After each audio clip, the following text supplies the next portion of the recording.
Don't believe everything you think, because that very way of thinking is the beginning and the end of suffering.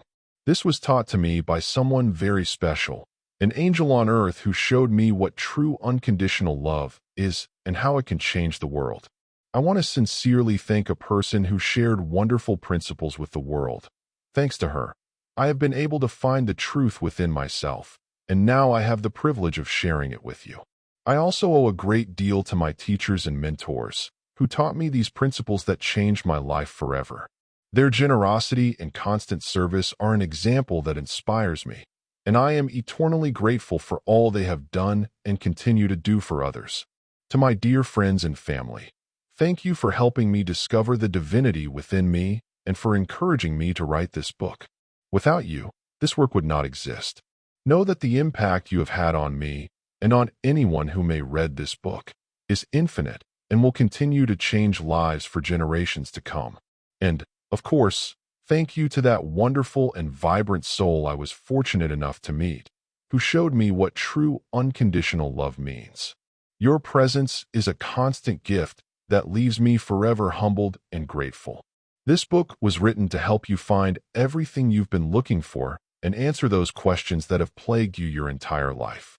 I know it sounds daring, but you'll soon understand why I'm so confident. After reading it, you won't be the same person you were before.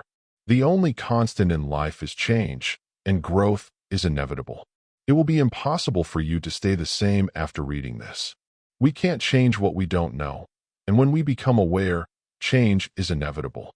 No matter who you are, where you come from, what you've done or haven't done, what your status or resources are, or whether you're from Mars or not, you can find total peace, unconditional love, complete contentment, and abundant joy. I promise you're no exception, even if it sometimes feels that way. Love knows no boundaries. All you need is an open mind and a willing heart to receive all the answers you've been seeking. And yes, these truths have practical consequences and very positive side effects in your daily life. What will you find in this book that so many of my clients have experienced? From doubling or even quintuple their income to seeing their businesses grow as if they had magic fertilizer. Deeper, more harmonious relationships. Yes, even with that family member who always criticizes the dessert.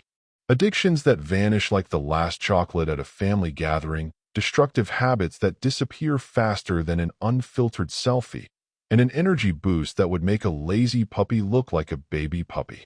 And this, dear reader, is just the tip of the iceberg. If I were to list all the everyday miracles that happen thanks to these principles, the book would be thicker than a Royal Academy dictionary, but without the complicated words. Although, to be honest, mentioning these external results makes me a little itchy, because they're not the central point. Money, success, and all those shiny things are just side effects, like the bonuses no one expected. In reality, what we're all after isn't the money or the applause, but the sensations we believe come with them. Love, joy, peace, and that fulfillment that makes you smile even when you run out of coffee in the morning. The great secret is that you already have all of that within you, but we're distracted, as if searching for the keys in our hand. So, be careful. This isn't a book to read like it's your grandmother's cake recipe. Don't look for information, look for inspiration. Wisdom isn't in these pages, but within you, hence the insight, which sounds sophisticated but basically means, look inside, you absent-minded soul. You already have all the answers, like those lost socks that always turn up later. I deeply admire those who still hold on to hope, because without it, life would be like a joke without a punchline. The fact that you're here, reading this, proves that you have faith, courage, and the strength to not give up at the first obstacle or the temptation to check Instagram. Believe me, if you follow this path with an open heart, you'll find exactly what you're looking for, although maybe not where you expected. An important clarification, this book doesn't have a monopoly on the truth. The truth is everywhere, like dust in a house with pets. The words written here aren't the truth. They only point toward it, like a spiritual GPS that sometimes says recalculating. Truth isn't explained, it's felt.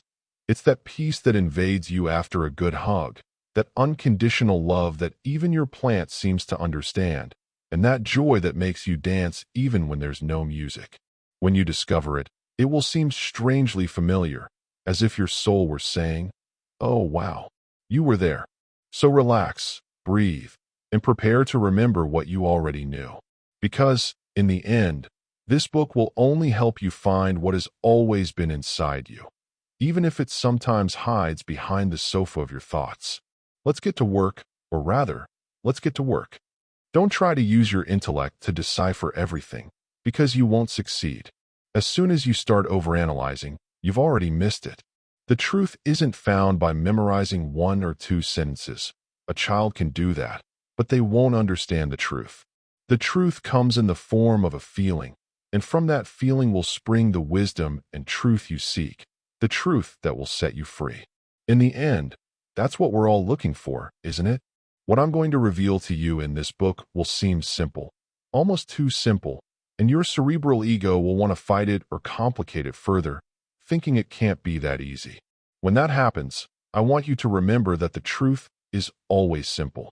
Complex things can always be broken down into smaller parts, but the truth cannot be divided into tiny pieces, and that's what makes it true. So, if you want to find the truth, seek simplicity. Approach this book with an open mind and a pure heart, with the sincere intention of knowing the truth, and you will receive everything you have been seeking. Before continuing, I want to take this opportunity to deeply thank you for being here, sharing your time and attention with me. Those are some of the most precious gifts you can offer someone. So thank you for that gift you also give yourself. Never forget your own divinity, for it is only through it that we have our humanity, with love and light.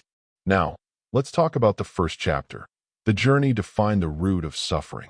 People have a hard time letting go of their suffering for fear of the unknown. They prefer familiar suffering, even if it's uncomfortable. There's an important distinction when we talk about suffering. In this book, I'm referring to psychological and emotional suffering. There's a way in which, no matter what happens in your life, you don't have to suffer emotionally or psychologically. I'm not saying it's all in our heads or that we make things up. Terrible and unfortunate events happen every day. What I am saying is that, although we experience a lot of pain, suffering is optional. In other words, pain is inevitable, but how we react to the events and circumstances in our lives is up to us, and that will determine whether we suffer or not. Buddhists say that every time we experience a negative event, 2 arrows fly toward us. Being hit by the first arrow, the physical one, hurts. But being hit by the second arrow, the emotional one, hurts even more. That's suffering. The Buddha explained that in life we can't always control the first arrow, but the second arrow, which is our reaction to the first, is optional. When I heard this teaching a few years ago, I was confused. Although I understood what it meant, I didn't know how to apply it to my life. If someone had a clear choice between suffering or not suffering, I don't think anyone in their right mind would choose to suffer, right? So how is it that we can simply decide not to suffer? If it were that easy, no one would be suffering. It wasn't until years later, when I discovered a new understanding about the origin of suffering, that I was able to stop it at its root. As I began my self-improvement journey, I came across a wide variety of teachings, studies, and methods to help people overcome their problems. And that's where the real adventure began. Who said seeking the truth and ending suffering couldn't include a little humor and fun? After all, if the truth is simple, it can also be entertaining. I read dozens, if not hundreds, of books, studied psychology, went to therapy, listened to many personal development experts, tried to change my habits, even waking someone up at 4 a.m. and modifying my diet.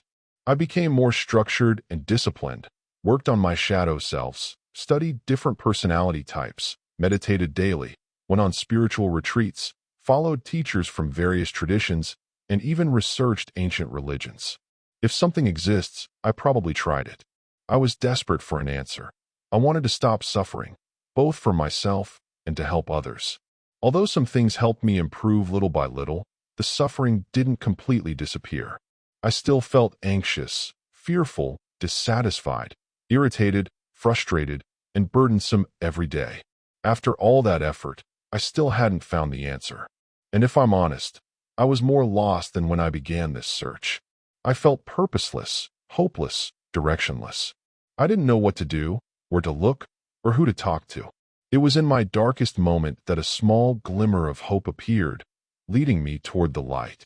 Suddenly, after years of searching, I found one of my first mentors, who taught me how to be a coach and revealed to me how to alleviate my own suffering. I found the answer by understanding how our mind works and how human experience is created. Someone once said that whoever looks outside is intelligent, but whoever looks inside is wise. We live in a world of thoughts, not reality. A famous thinker explained that thought is not reality, but it is through thoughts that we construct our realities. Each of us lives according to our own perception of the world, which may be very different from that of the person sitting next to us. For example, imagine you're in a coffee shop, in the midst of a 20-something existential crisis, stressed out because you have no idea what to do with your life, while everyone else seems to have it all figured out. However, the person next to you is happy, enjoying their freshly brewed coffee and calmly people-watching. You're both in the same place, breathing in the same aroma, and surrounded by the same strangers, yet the way you each see the world couldn't be more different. Many of us go through the same situations or are in the same place at the same time, yet we experience the world in completely different ways. Another example of how we live in a world of thoughts rather than reality. If you ask 100 people what money means to them, how many different answers do you think you'll get? Close to 100. Money is the same for everyone, but each person assigns a different meaning to it. Money can mean many things: free time, freedom, opportunity, security, peace of mind, or it can also be synonymous with selfishness, greed, or the reason some people end up in trouble. But we're not going to get into philosophical debates right now. That's for another chapter. Imagine you asked 100 people what they think of the current president. How many different answers do you think you'd get? That's right, 100 different answers, even though they're all talking about the same person. Why? Because everyone lives in their own mental universe, with their own particular thoughts and perceptions. What we give to an event in terms of meaning or interpretation is what truly determines how we feel about it. That meaning is like a filter through which we view life, a kind of personalized pair of glasses. Therefore, what we experience is not reality as it is, but rather our perception of it. Reality is simply what happens, without labels or interpretations. Any meaning or thought we attach to the event is up to us, and this is how our life experience is shaped, from the inside out. It's not the events themselves that make us feel good or bad, but rather how we interpret them. That's why people in less resourced countries can be happier than those in richer ones, while many in those developed countries can feel considerably more unhappy. Our feelings don't arise from what's happening outside, but from how we think about what's happening. In short, we can only feel what we're thinking. Let's do a thought experiment. Let's say you hate your job with all your heart, and it causes you enormous stress, anxiety, and frustration. Just setting foot in the building where you work hurts, and thinking about that job makes you boil with rage. Now, imagine you're on your couch at home with your family, watching a funny TV show. You're there, but inside, you're stewing in your own cauldron of rage, thinking about work. While everyone else is enjoying the moment, you're trapped in a parallel reality, that of your stressful thoughts about work. Even if you're not physically in the office, your mind is there, creating a completely different perception of the moment. If it were true that external events make us feel a certain way, then you should always be happy watching TV with your family, but we know that's not the case. You might say, but it's work that makes me feel this way. It's an external event that causes me stress and anxiety. To that, I ask you, do you really think everyone who does the same job feels exactly the same? Two people can be in the same position, in the same office, and experience that experience in completely different ways. So the secret is in the mind, more than the environment. Episodium 1. It angers me, and if that weren't enough, the birds keep chirping, and I can't find a bit of peace here. The older monk simply said to his disciple, I see you get angrier with every interruption that comes along. That's just the opposite of what you should be trying to achieve. When you meditate, the idea is not to get angry at people, animals, or anything else that bothers you during your practice. After this talk, the young monk left the monastery in search of a quieter place where he could meditate without so many distractions. He walked to the shore of a nearby lake, found an ideal spot, laid out his mat, sat down, and began to meditate. But it wasn't long before a flock of birds began to splash in the water right next to where he was standing. The noise made him open his eyes to see what was happening. Although the shore was quieter than the monastery, there were still things disturbing his peace, and of course, he became angry again. Despite not finding the calm he sought, he continued to return to the lake day after day. Then, one day, he saw a boat tied up at the end of a small dock, and a brilliant idea struck him. What if I take this boat, row it out to the middle of the lake, and meditate there? In the middle of the lake, nothing will bother me. So he did. He rowed to the middle and began to meditate. Just as he had hoped, nothing bothered him, and he was able to meditate all day. As evening fell, he returned to the monastery. This was repeated for a couple of days, and the monk was happy because he had finally found a place where he could meditate quietly, without getting angry, and in peace. But on the third day, when he sat in the boat and sailed toward the center of the lake to meditate again, it wasn't long before he heard splashing and felt the boat moving from side to side. He began to get annoyed. It can't be. Even in the middle of the lake, someone or something comes to bother me. He opened his eyes and saw a boat coming straight for him. He shouted, "Swerve, or you'll crash into my boat." But the other boat kept going, so close he could even see the color of the wood. He shouted again, but nothing changed, and then the two boats collided. This time he was really furious. He shouted, "Who are you, and why did you crash into me in the middle of this huge lake?" But he received no reply. That only increased his anger. He stood up to see who was coming in the other boat, and to his surprise, there was no one there. The boat had probably been caught in the breeze and accidentally collided with his own. At that moment, his anger began to dissipate. It was just an empty boat. There was no one to blame. And then he remembered his teacher's question, "Do you know what's really making you angry?" The guy got angry, but then he realized, it's not the situations, or the people, or even that empty boat that hit me. It's my reaction that's the problem. All those factors that drove him crazy were, in reality, as harmless as the boat. Without his permission, nothing could upset him. So the monk, more enlightened than a 100-watt spotlight, rowed back to shore. Back at the monastery, he meditated amid the usual chaos, coughing companions, crunching leaves, the occasional explosive sneeze.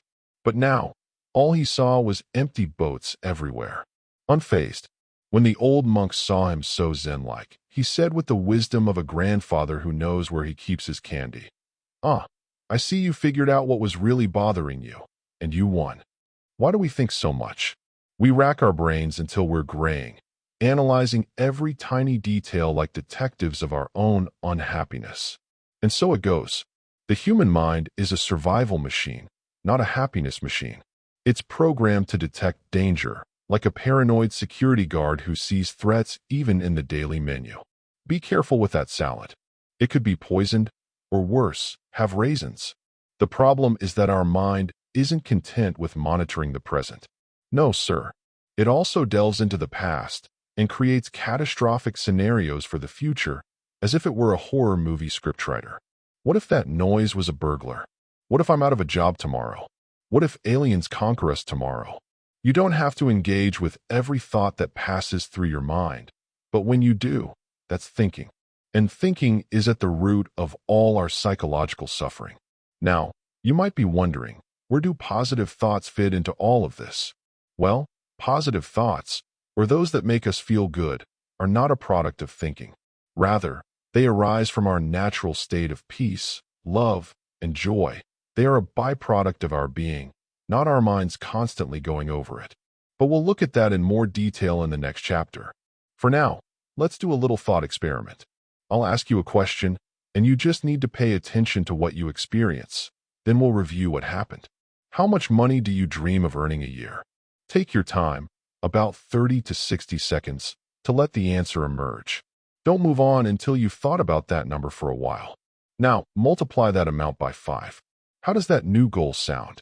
Give yourself another 30 to 60 seconds to notice how you feel when you think about that number and what other thoughts appear.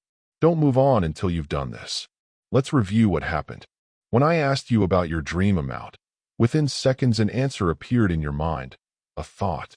Notice how quickly and effortlessly it emerged. Then I asked you to think about that answer. What happened? If you're like most people, you probably went on a mental roller coaster. There's no way I can make that much. No one in my family makes that much. I don't know how to do it. It's crazy to want that much money. Or, that makes me look greedy. Do you remember how those thoughts made you feel? Probably not very well. But don't worry, I'll soon show you what to do with them. This is a great example of the difference between having a thought and thinking about it. If I ask you a question, a thought will surely appear. Thoughts aren't bad in and of themselves. They're like the mental raw material with which we create our world. The problem starts when we think those thoughts. That's when we get on the emotional roller coaster, judging, criticizing, and filling ourselves with internal turmoil. When I asked you how much you wanted to earn, the thought was neutral, perhaps even exciting or expansive. But when you began to think that thought, doubt, anxiety, guilt, or whatever negative emotion you felt arose. That's what I mean by thinking is the root of our suffering. The initial thought didn't cause suffering, but rather the rumination and judgment that came with it. There's no need to think about our thoughts or judge them. It doesn't do us any good. We may believe that thinking helps us, but in reality, it only fills us with negative emotions, and we invent 1,000 reasons why we can't or shouldn't want that. The only helpful thing was that first thought that appeared when I asked you how much you wanted to earn. Everything else, thinking that thought, was destructive and unhelpful. Thoughts create, thinking destroys. Why? Because when we think a thought, we add our limiting beliefs, judgments, criticisms, programs, and conditioning. We think of endless reasons why we can't or shouldn't achieve it. Without thinking, we prevent all that negative noise from tainting that first thought of what we want to create. If I ask you what ways you can earn that kind of money, and you sit down and think for a while, you'll see that creative thoughts also appear, ideas for achieving it. Those are truly creative thoughts, and they're the ones worth letting flow without judgment. So the next time a thought visits you, welcome it, but don't get on the roller coaster of thinking about it. Your mind and your spirit will thank you. Thoughts are, by nature, infinite, expansive, and full of positive energy. You'll know your ideas come from a divine source when you feel positive emotions, a lightness and vitality that envelop you as soon as you begin to think about them. For example, when you begin to imagine ways you can get the money you want, but instead of feeling that lightness, you're overcome with a feeling of weight, limitation, and a parade of negative emotions. That's when you know you're trapped in a cycle of thoughts that don't serve you. I use my feelings as a kind of internal radar that tells me whether I'm receiving these direct downloads from the universe or if I'm just stuck in my own head, mulling over my own thoughts. Ultimately, you can only feel what you think, so emotions are like an intuitive dashboard that lets me know if I'm overthinking or if I'm on the right track. If I find myself overwhelmed with negative emotions, I know my brain is binge-watching and I need to slow down. We are beings designed for success, even though sometimes it seems like our brains are conspiring against it. If you'd like, there's a chart comparing thinking versus thoughts to help you distinguish them in your mind. If you're listening to this text and want to see it, you can visit my very official-sounding website, josephwynn.org/resources. You can download it there, along with other helpful resources we'll mention later. Now, if we can only feel what we think, shouldn't we always think positively to feel good? In reality, we're just one thought away from peace, love, and joy, those states that arise when the mind is at rest, without thoughts bothering it. But be careful, there's one detail I haven't mentioned. We can feel negative emotions only when we're thinking.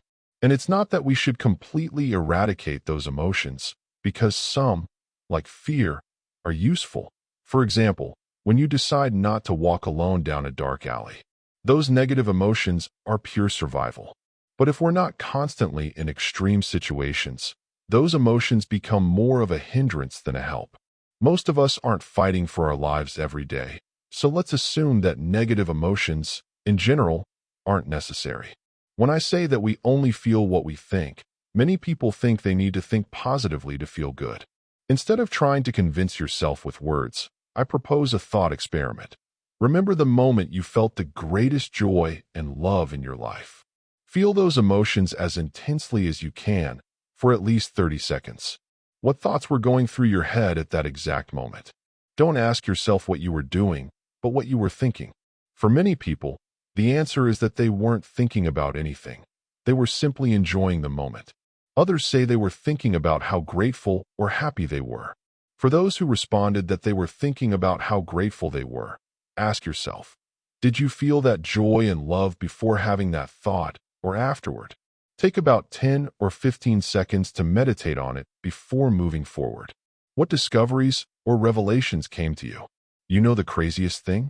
Most people don't have any thoughts running through their heads when they're feeling the happiest and experiencing the greatest love of their lives. For those who did have some thoughts, it turned out they were grateful after they'd felt that love and happiness, not before.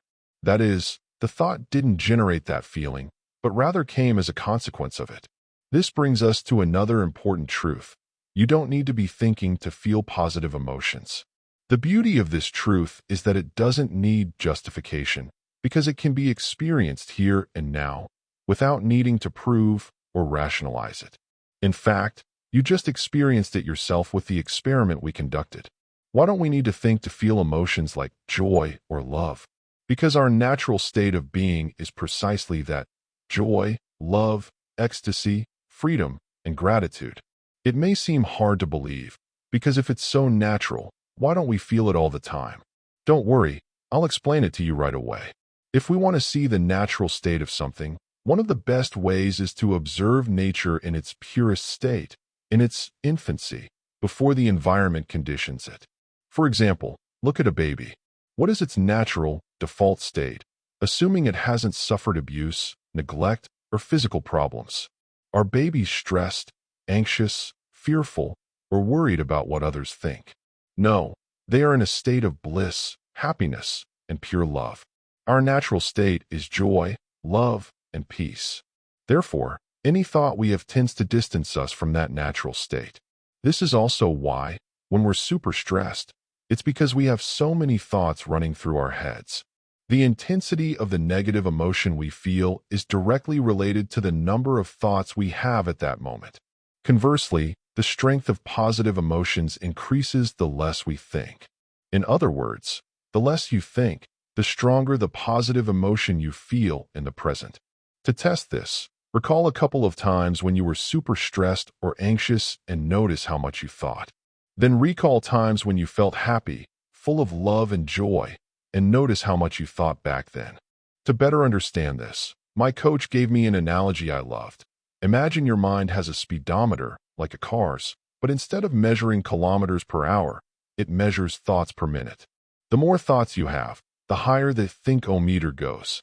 If you think too much, the speedometer reaches the red zone, which is when you feel stressed, burned out, frustrated, or annoyed. It's not the content of what you think that causes stress, but the fact that you're constantly thinking. The number of thoughts you have is directly related to the level of stress and negative emotions you feel at that moment. So when you feel frustrated or anxious, remember that it's because you're thinking too much, and the intensity of those feelings depends on how many thoughts you have. It's not what you think that makes you suffer, but the fact that you're thinking. To put it simply, sometimes the best plan is to pause your thinking and enjoy the moment. And if you can do it with a smile, even better. We don't have to force ourselves to think positively to experience love, joy, bliss, and any pleasant emotion we desire, because feeling those emotions is our natural state. The only time we don't feel them naturally is when we start thinking about the thoughts we have, and that's when we block the direct connection with infinite intelligence. Then we feel stressed, anxious, sad, or afraid. It's not so much the content of what we think, but the very fact of thinking, which is the root of our suffering. The intensity of those negative emotions is directly related to the number of thoughts we have in the present moment. The less we think, the more space we create for positive emotions to surface on their own. Regarding how human experience is created, There are three basic principles that shape it: the universal mind, consciousness, and thought. These three work together to allow us to experience everything we experience in life. If one were missing, we would not be able to experience anything. These principles were discovered by a sage who had the privilege of sharing them, and understanding them helps us not only alleviate our suffering, but also create from the source itself. The universal mind is the intelligence behind all living beings. It is the life force and energy that inhabits everything. It is what makes an acorn know how to become a tree, the planets follow their orbits, and our body heal itself when we get a cut. It is what regulates our body so that it stays alive without us having to think about breathing or our heart beating. This intelligence that knows everything and is in everything is called the universal mind, but it is also known as God, infinite intelligence, quantum field, or source, among other names. Thoughts and everything that exists in the universe come from it. Everything is connected by the universal mind. There is no real separation between anything or anyone. When there seems to be distance, it is only an illusion created by our thoughts. When we are connected to the universal mind, we feel complete, filled with love, joy, peace, and inspiration. But when we begin to think and believe in the illusion of the ego, we block that flow and feel separated, frustrated, alone, angry, resentful, sad, or afraid. Universal consciousness is the collective consciousness of all things. It is what allows us to realize that we exist and to be aware of our thoughts. Without universal consciousness, we could not experience anything. Our five senses would be meaningless because there would be nothing to be aware of. It is what gives life to things and makes them perceptible to us. Universal thought is the raw material of the universe from which we can create. It is our ability to think and shape it from the energy of the universal mind. It is the object we can perceive through consciousness. Without thought, we would have nothing to be conscious of. Thought is like the DVD that contains all the information for us to watch a movie on television. The television and DVD player are like consciousness, allowing us to bring the information on the DVD to life so we can watch and experience it. The electricity that powers the DVD and television is like the universal mind, that invisible energy that connects and empowers all things. It is the source from which everything can function and exist. So, in short, we don't need to rack our brains thinking positively to be happy. We just have to stop overthinking and allow joy, love, and peace to flow naturally, because they're already there, waiting for us to give them space. It's like stopping fighting life and simply dancing with it. Episodium 2. If thinking is the root of all suffering, how do we stop thinking? Because, let's face it, a cluttered mind leaves no room for a peaceful heart. Imagine a burly, rugged samurai, the kind of person who doesn't know what patience is, approaching a Zen master who is deeply meditating. The samurai, without much delicacy and in a deep voice that seems designed to give orders, demands, "Tell me what heaven and hell are." The teacher opens one eye, stares at him, and with a hint of contempt replies, "Why would I answer such a scruffy, depressed, and unpleasant guy like you? A worm? Do you think I should tell you something? I can't stand you. Get out of my sight. I don't have time for stupid questions." Right there, the samurai, wounded in his pride and blinded by rage, draws his sword to cut off the master's head.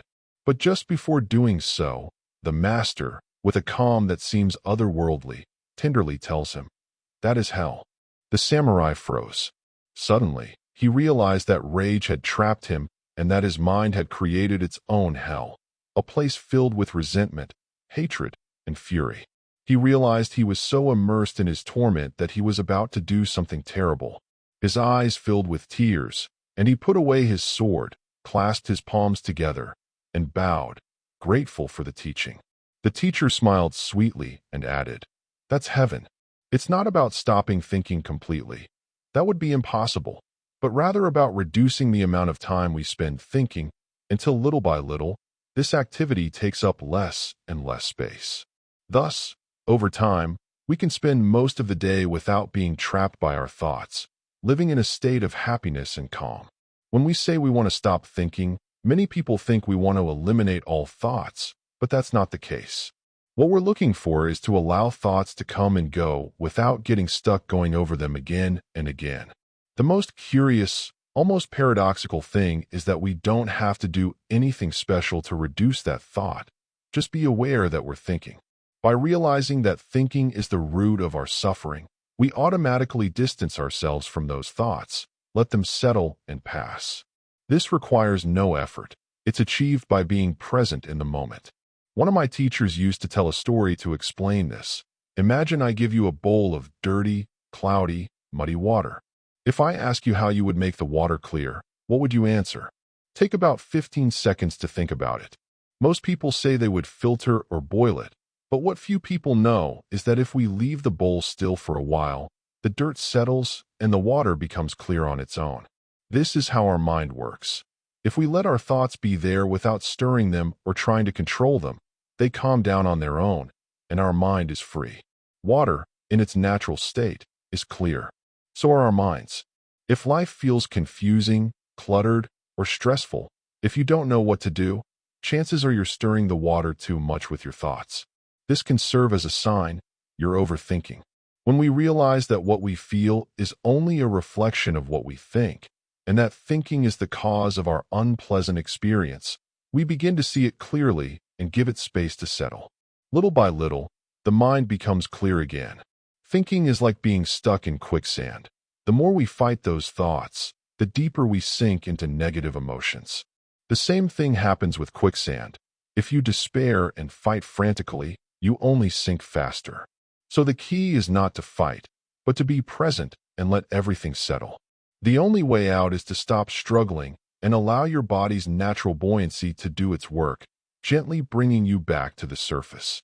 Similarly, the only way to free yourself from your thoughts is to let go and trust that your inner wisdom will guide you back to clarity and peace, as it always has. If you find yourself oscillating between thinking and not thinking, don't worry, it's completely normal. There's no way to remain in a state of no thought all the time, unless you're a Buddha or a very enlightened stone. If we persist in achieving this, we'll only become frustrated and fall headfirst into the mental labyrinth again. We are infinite spiritual beings living a finite physical experience, which makes us a living bridge between the human and the divine. Therefore, it's natural for us to oscillate between states of stress and anxiety and others of joy and peace. We can't avoid this back and forth, but we can reduce the time we spend entangled in our thoughts, thus creating more moments of joy, passion, and love. Even though we can't control when the mental chatter starts, we are not doomed. We can always return to inner silence.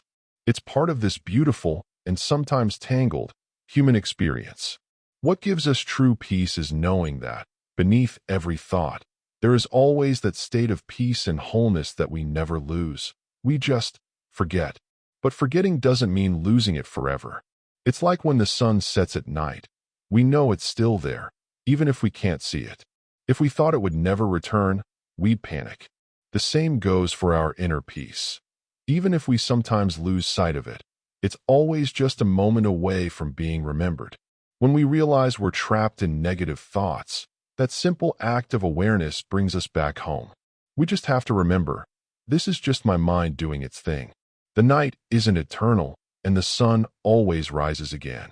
With this certainty, we can even appreciate the darkness and discover its beauty, just as we enjoy the light. How can we thrive in a world without thinking? Anxiety is thought without control. Flow is control without thought. As James Clear so aptly puts it, what goes through your head when you're at your best, completely absorbed in what you're doing?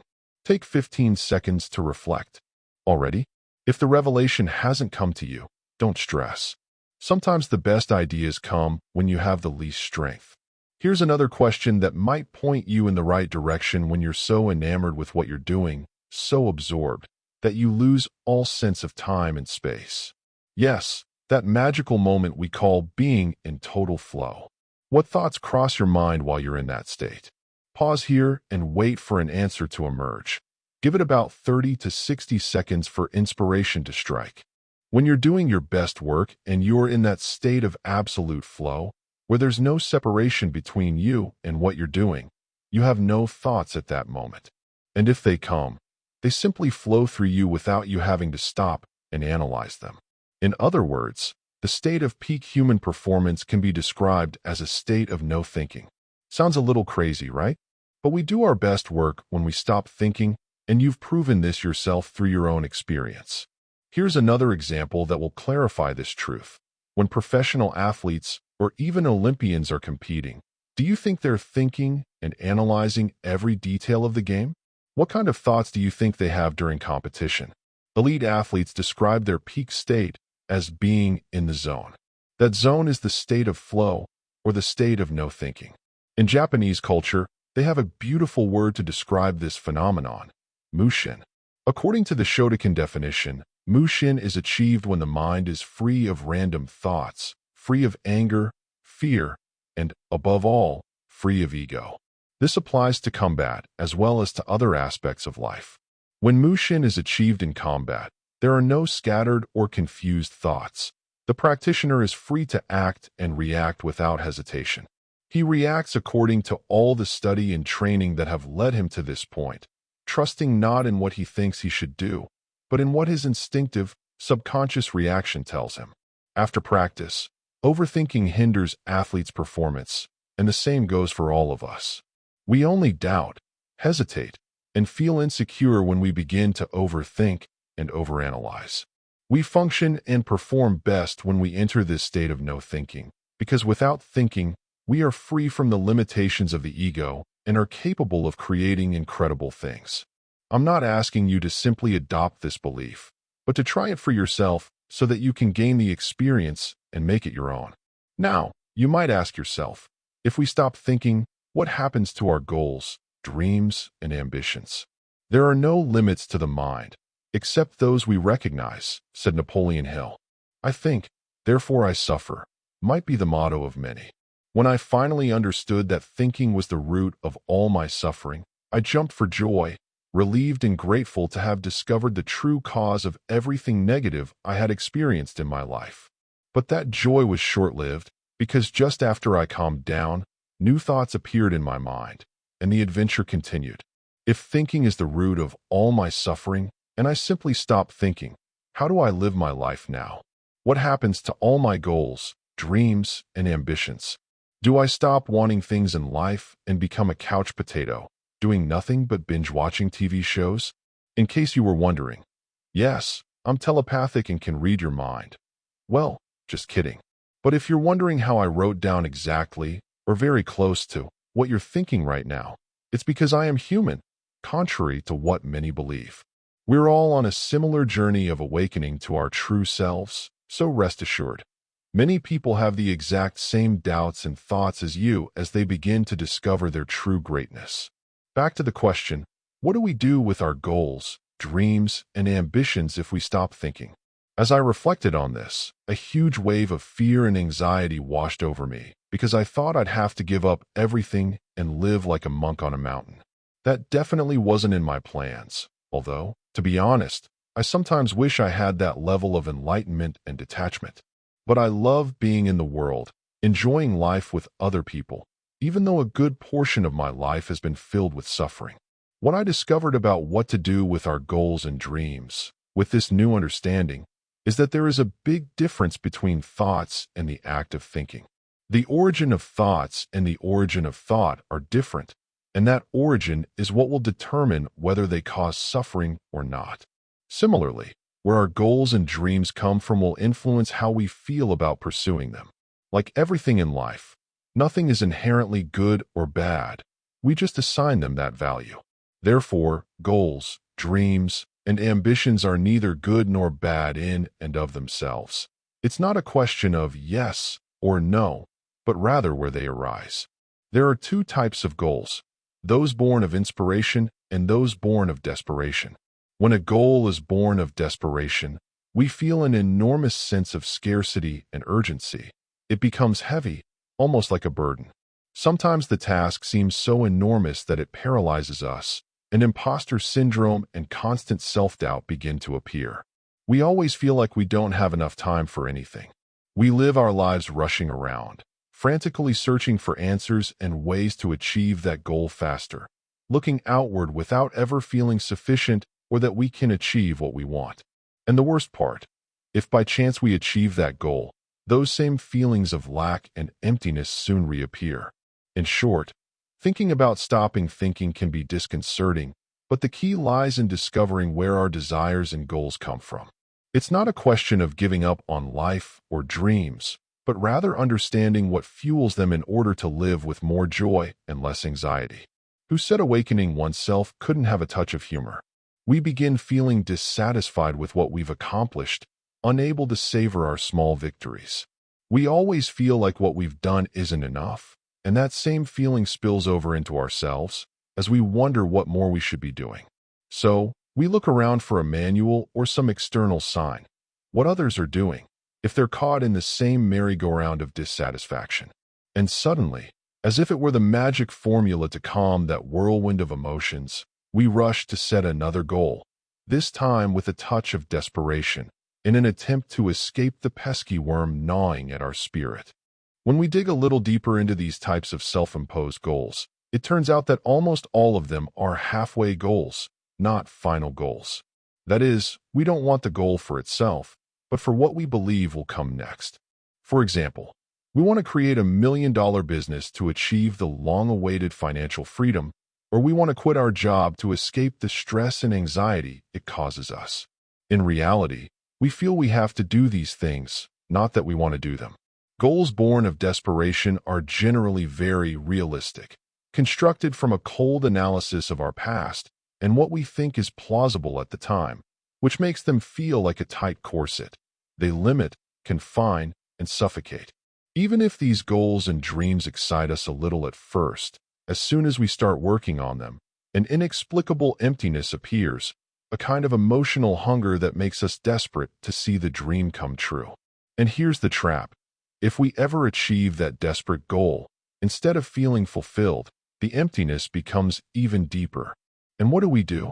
Exactly, we set an even bigger goal, with a double dose of desperation, hoping that this time it will make us feel whole.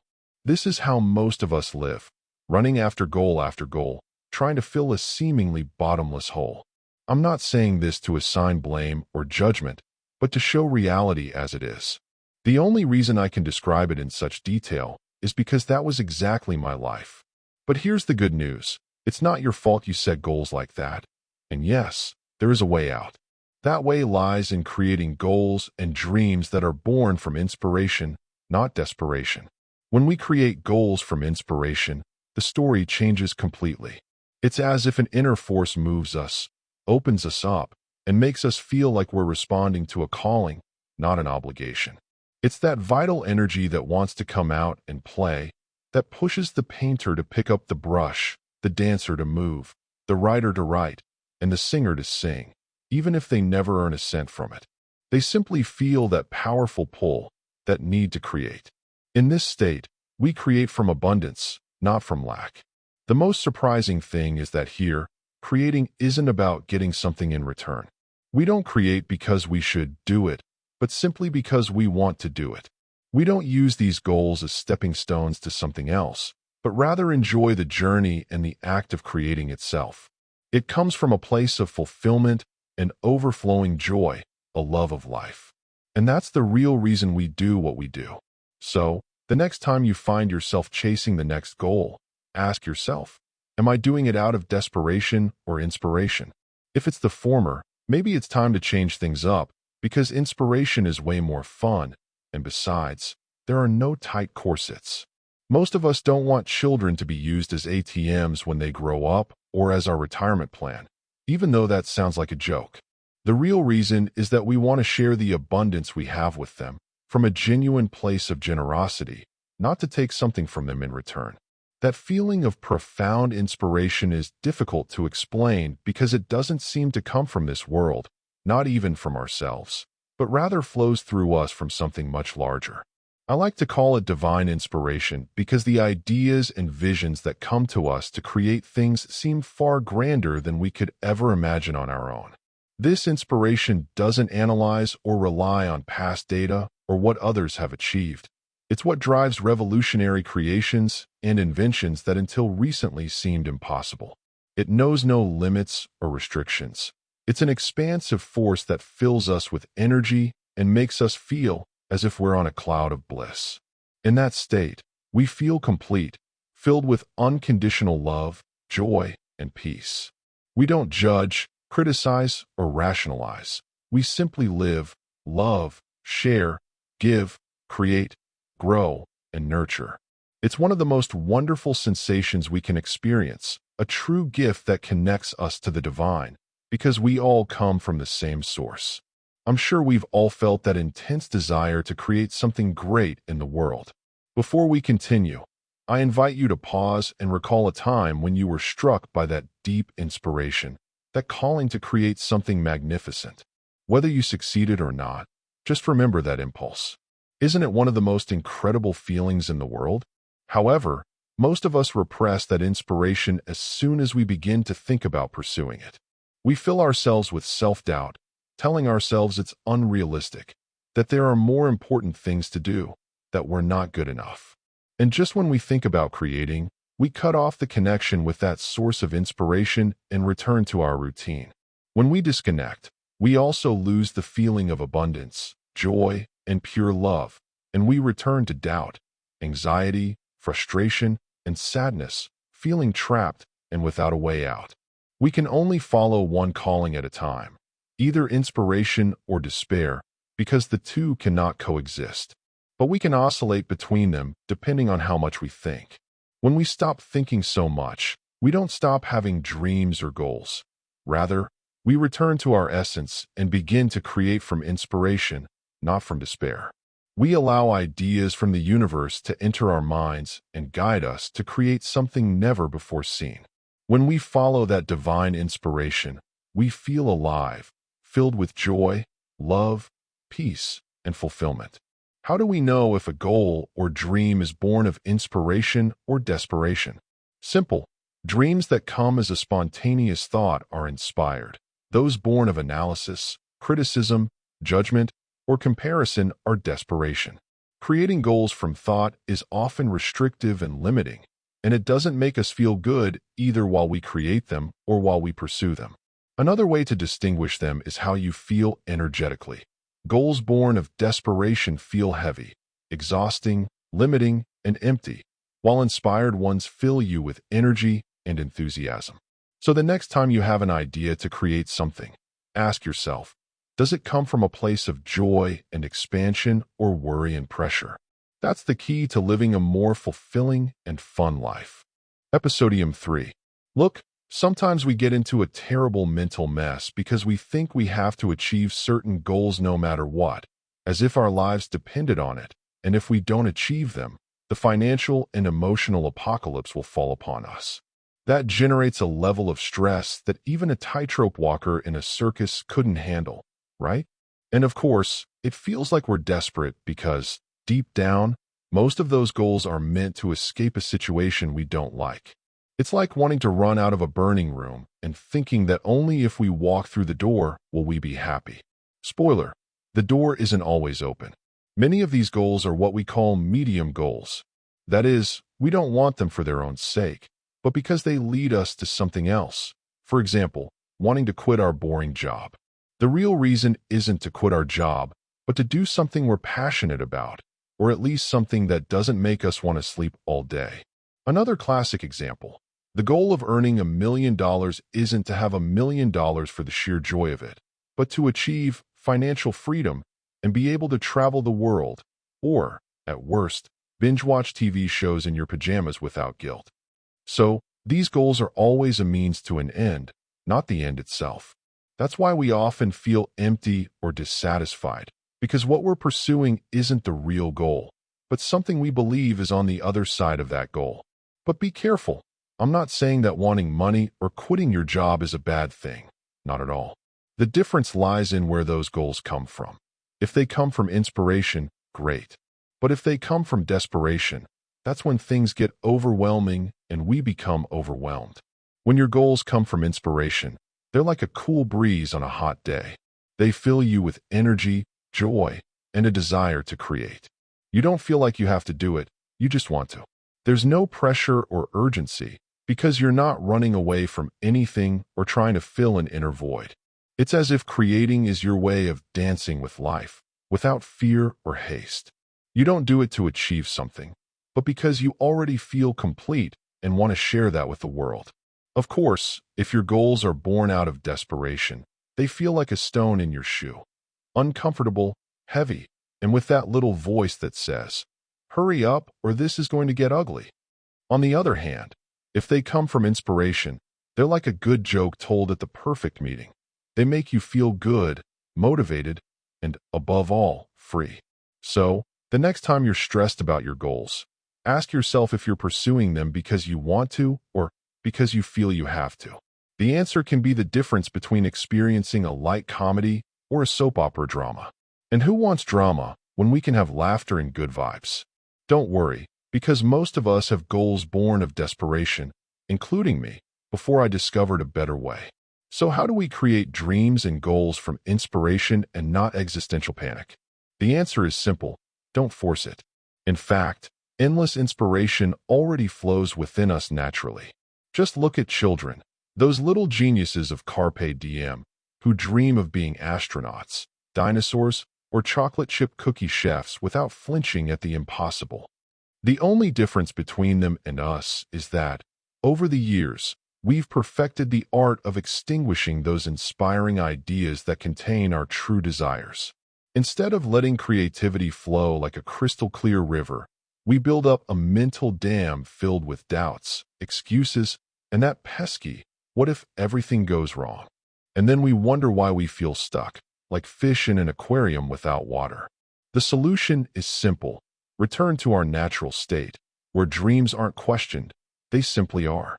When we connect with that inner wisdom, free from so much analysis, ideas emerge as gifts from the universe, not as emergency plans to escape an existential crisis. A question that helps me silence the mental noise and connect with that infinite well of possibilities is, if I had all the money in the world, had already traveled to every corner of the planet, felt no fear, and no one applauded me, what would I do? Our brain, that tireless trivia answerer, can't help but generate answers. And there, in that pressure-free space, pure desires appear. Those we choose only because they entertain us, not because the world forces us to pursue them. So go ahead, ask yourself the question and surprise yourself. But be careful. When your real dreams begin to emerge, don't drown them out with overthinking. The universe has a sense of humor, and sometimes it whispers ridiculously wonderful ideas to us. Now let's talk about unconditional love, that superpower that makes superheroes look like amateurs. Imagine loving unconditionally, like those puppies who adore you even when you burn the toast. For years, I needed logical reasons for everything, until someone taught me that love doesn't always come with an instruction manual. While I was making endless lists of whys, that person would simply say, "I don't know. I just love you." At first, it drove me crazy. How could I not know? But over time, I understood that the most authentic love isn't explained, it's lived. And perhaps, therein lies its magic. Moving on to another topic. Our mind is like that paranoid friend who sees danger even in a pillow. It evolved to keep us alive, not happy. Its job is to alert us to supposed threats, from a noise in the night to the fear of running out of coffee. The problem is that, in survival mode, everything seems like an emergency. The result? Anxiety, stress, and the certainty that the world is conspiring against us. But here's the secret. We can retire the mind from its obsessive guardianship and connect with something greater, our essence, which only seeks peace and joy. Finally, let's distinguish between thoughts, those ideas that appear like memes in our heads, and thinking, the extreme sport of mulling them over until we're exhausted. The former are inevitable, the latter are optional. When we stop analyzing every thought as if it were a secret code, life becomes lighter. As a wise man once said, stop thinking and solve your problems. Or, in more earthly terms, sometimes the best solution is to turn off your brain and follow your instinct, like when you choose pizza over salad. I could list 50 reasons why I loved her, but she couldn't bring herself to name even a few. Over the years, I loved her so much that it didn't even bother me that I didn't know why. I just accepted it and kept loving her because I couldn't help myself. It wasn't until a few months ago that it hit me. Why couldn't she think of reasons to love me? Then I started questioning my own reasons for loving her. It was like a bombshell to my head, an epiphany that changed my life forever. I asked myself, do I love her for her laugh? Or because she loves helping others? But what if one day she doesn't laugh or help anyone? Do I stop loving her? If my love depends on those things, then my affection is conditional. And if she doesn't fulfill them, goodbye love. Of course, that's not true. In that instant, I understood that she couldn't list reasons for loving me because her love was unconditional. There were no reasons, because if there were, it would mean she would only love me when I displayed those qualities or did those things she had in mind. Her love didn't depend on my mood or my actions. Her love went beyond any reason and didn't come from an exchange of favors. She didn't love me because I loved her or because I did her a favor. She experienced so much love within herself that it was like a waterfall of affection that she gave me unconditionally. Trying to explain that feeling and where it comes from is probably the hardest thing I've ever attempted, because I'm trying to describe the indescribable. From this experience, I learned to make my love for her unconditional, without setting reasons or conditions for loving her, because if I did, I would also, by default, set conditions for not loving her. Now there is so much love in me that an unconditional love simply springs forth, making me want her no matter what. This love doesn't come from external reasons, but from an infinite source within us, that pure, unconditional connection we all share. Call it God, the universe, or whatever you prefer. The only thing that separates us from that unconditional love is our own mind, which divides us and disconnects us from that source. Unconditional creation is the purest form of creation that exists. When something is born from that unconditional love, we can't help but be amazed. Unconditional creation is always innovative, unique, captivating, bold, different, and revolutionary in its own way. Few people operate from that space because we always put conditions on what we do or create. For example, when we work to earn more money, we're creating conditionally, because no one wants money just for the sake of it. Most people want it for something else. That makes what we create conditional, because we only do it to get something else. And when we create with a specific purpose, we generally don't enjoy the process, because it's only a means to an end, never the end itself. That's why we always feel like we're running, striving, struggling, trying, and we end up stressed and overwhelmed, even after achieving what we wanted. What a mess. But hey, at least now I know that true love and true creation don't need conditions or reasons. They just flow and fill us with joy without complications. Isn't it a good idea to laugh a little at how complicated we make things? We only enjoy those fleeting seconds and then run after another goal, because we never truly get what we were looking for. What we really want are sensations. We crave more money to feel secure and calm. We long for time with family because it fills us with love and joy. We want to pursue what we're passionate about because it brings us inner satisfaction. In the end, all these things are nothing more than emotions we try to achieve, but we keep thinking the object or goal will give them to us. A huge mistake. Emotions only come from within us, not from external things. Sure, what's on the outside can motivate us, but the spark, the driving force, is our own being. The curious, almost ironic thing about this duality of life is that when we create without conditions or motives, we immediately feel everything we seek: happiness, peace, fulfillment. Creating without expecting anything in return, just for the pleasure of creating, without thinking about money, fame, or love, is creating from abundance. In that instant, we feel complete. We already experience the love we so yearn for, because that's what we're feeling at that moment. To reach that point, we must stop thinking about the why and simply do, without pretexts or excuses. The brain, that joker, will try to convince you that doing something just because you want to is foolish, But therein lies the secret. When you act for no other reason, you enter the magical zone where life flows, where you feel one with the universe, with that divine connection we all seek. So, what do you do after you feel that peace, joy, love, and fulfillment in the present? Don't overthink it, just feel it. And if it feels like home, follow that path. If you've been applying these principles, you've probably found that peace in not thinking. And if not, I recommend remembering that all negative emotions come from your thoughts. Just by noticing that mental noise settles, like when dirty water falls from the earth and becomes clear. When you understand that those thoughts are nothing to fear, true peace comes. Of course, after achieving that peace, you may be invaded by doubt, anxiety, or worry. Don't be alarmed. It's normal. It's part of the awakening process. You've already learned the hardest part, how to prevent negative thoughts from controlling your life. What happens is that by letting go of everything you thought you knew, your personal ego feels it's losing ground and will do everything possible to regain control. The ego is like that guest who never wants to leave the party, even though you've already realized it's not that much fun. That's why, even after finding peace, doubts and anxieties will appear. The ego is trying to take back control. But don't worry, you already know how to quickly dismantle those ego traps. Remember that your thoughts are the sole cause of those negative emotions.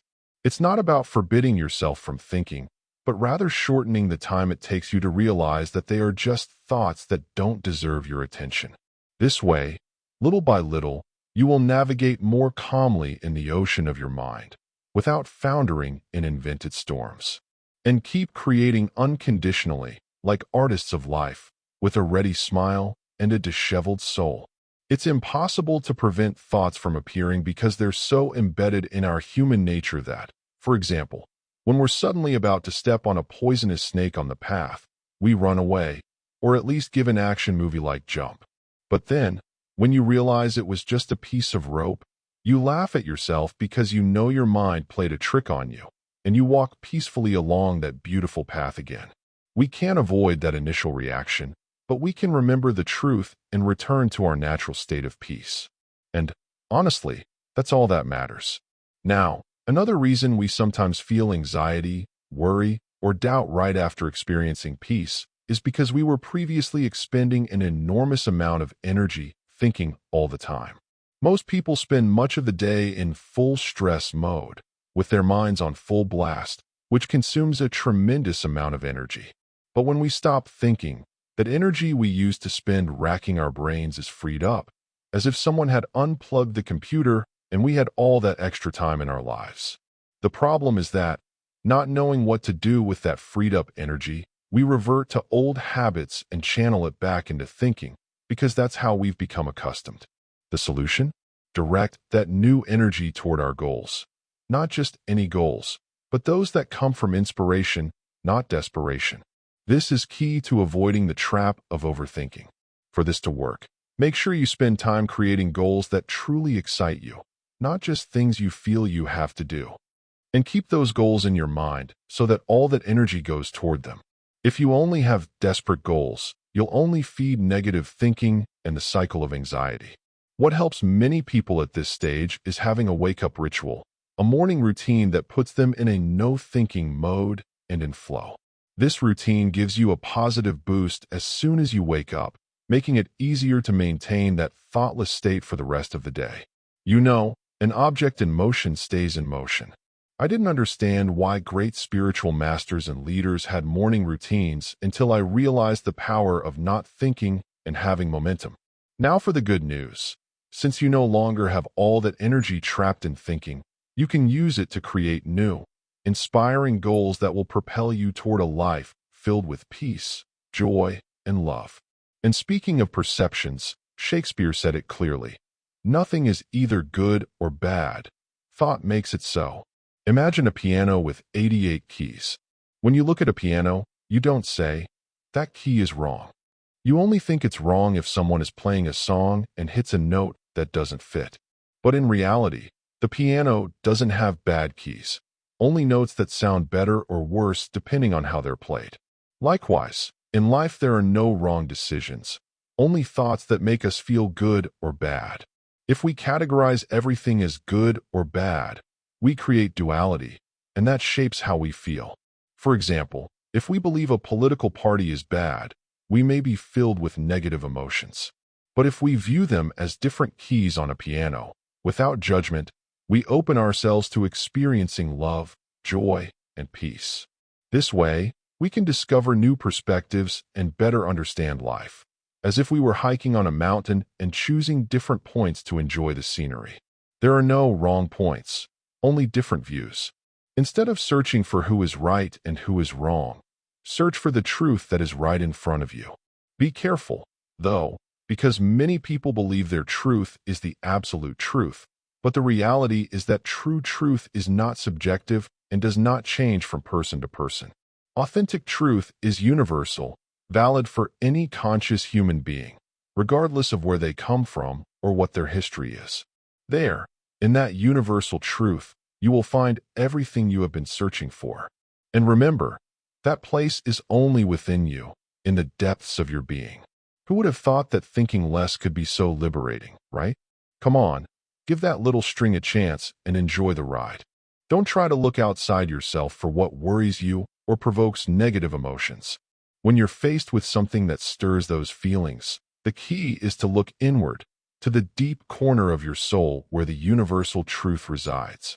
If you dig into external reasons to understand why you feel this way, you'll be searching until the end of time and never find it. Negative emotions are like a warning. They indicate a misunderstanding. When they trap you, it means you're believing what you think, and in that moment, you forget that your experience comes from your mind. The cause of these unpleasant emotions is your own thinking. You just have to remember that it's thinking that generates how you feel. When you realize this, don't fight those thoughts. Simply observe them and recognize that they are the cause of that discomfort. Accept them lovingly, and you'll see how, little by little, they dissipate before your eyes. It won't be long before you return to your natural state of peace, love, and joy. Now, how do you know what to do without overthinking? The intuitive mind is a sacred gift, while the rational mind is a faithful servant. Our society, however, honors the servant and has forgotten the gift, as a famous scientist once said. In the previous chapter, we discussed how there are no right or wrong decisions in this world. And here we'll delve into how to understand that so you know what to do without overthinking it. Although there are no right or wrong decisions, just as there are no wrong keys on a piano, there are some that sound better than others depending on the context. Knowing there's no perfect option takes a lot of pressure off us when it comes to choosing. When we're trying to decide, we want to do so without overthinking it. But if we start analyzing, making lists of pros and cons, asking everyone, even our pets, we only end up feeling anxious and frustrated. Most of the time, deep down, we already know what to do in every situation. That's what we call intuition, that sixth sense or inner wisdom. The problem is that we want to confirm that intuition with the outside world, and that's when negative emotions begin to emerge and clutter our minds. Because with so many opinions floating around, only you really know what you want to do. No one else can tell you. Of course, there will be mentors and guides who will accompany you along the way, but the best will tell you to listen to your intuition and search within for the answer. The truth is only within you. That's why many of us are well acquainted with the phenomenon of regret, because we let others or our own fears cloud that inner voice that knows what we truly want. So, the next time you're in doubt, remember, the answer is within you, not outside. And if you listen to it lovingly, your soul will thank you with peace and joy. Episodium 4.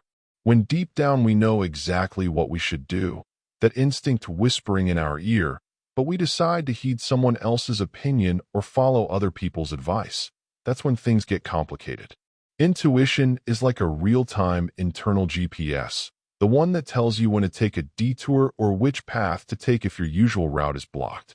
What's certain is that this internal GPS will take you exactly where you need to go. What's not guaranteed is which route it will take.